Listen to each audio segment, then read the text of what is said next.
Now we have already added the database that we are going to utilize in our Akita framework for state management of student record, and now we are going to create the web API through which we will be calling our server and update the records accordingly.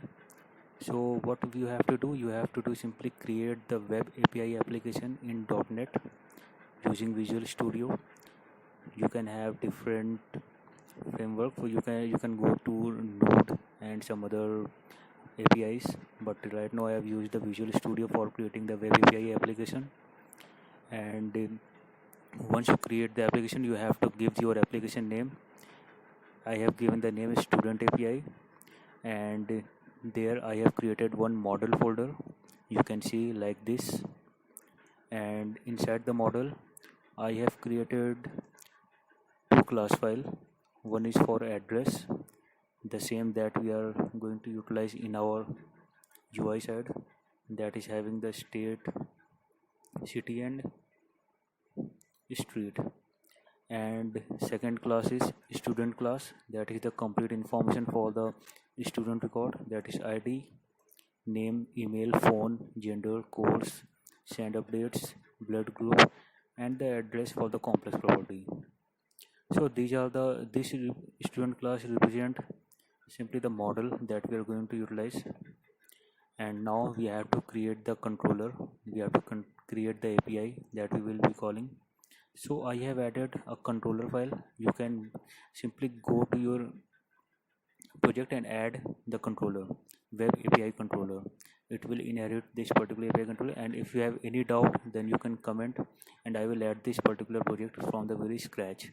Right now I have already created, so while learning the Akita framework, I don't think I have to add this particular project. So still I am giving this particular overview. So we have this particular API controller for student that have the route prefix of API/student,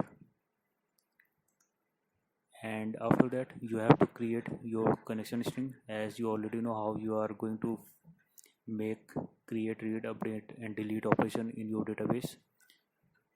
The first API call that we are going to call is all student details, that we are going to call get all student method. There we will have the SQL command, and we will have to create the student list, and you have to create the connection and command text, and you are simply executing the reader and fetching all the student record and adding this particular student list. So it will add and simply respond you the complete set of information related to all students. And for getting the simple single student record, I don't think that we are going to utilize, but still we have API to get the latest from the database. So again you are calling this particular method through this endpoint, and this will simply read a particular record and send it back to you.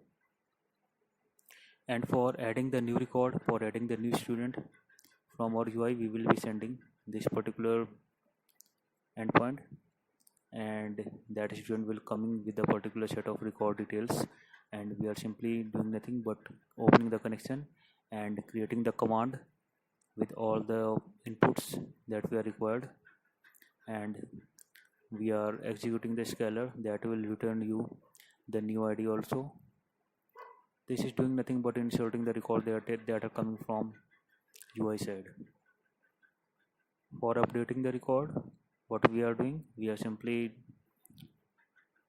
sending the old student record which having the details, and we are updating it where ID is matching to the particular student ID. And now our last operation is delete student. So we will be sending the student ID, and it will simply remove that particular record from your database and send you the status if it is able to delete. So this is our API part, and we will later on continue to build the UI that with the help of Akita and HTML and Angular. We will be basically create the Angular application to utilize these particular APIs.